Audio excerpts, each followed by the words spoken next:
भी किसान credit card की सुविधा दी गई है।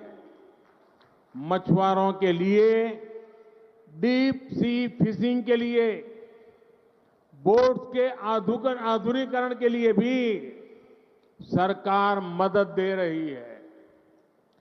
पीएम मत्स्य संपदा योजना से मछली के कारोबार से जुड़े साथियों के लिए बहुत बड़ी मदद मिल रही है। என் நெஞ்சுக்கு நெருக்கமான குடும்ப உறுப்பினர்களே, கடந்த 10 ஆண்டுகளிலே மத்திய அரசாங்கத்தின் மிகப்பெரிய கவனம் துறைமுகம் வழிநடத்தும் முன்னேற்றம் மீது இருந்து வந்திருக்கிறது. நாம் கடற்கரையோர கட்டமைப்பின் முன்னேற்றம் மற்றும் மீனவ நண்பர்களின் வாழ்க்கையை மாற்றும் நோக்கிலே பல பணிகளை ஆற்றியிருக்கிறோம். சுதந்திரம் கிடைத்த பிறகு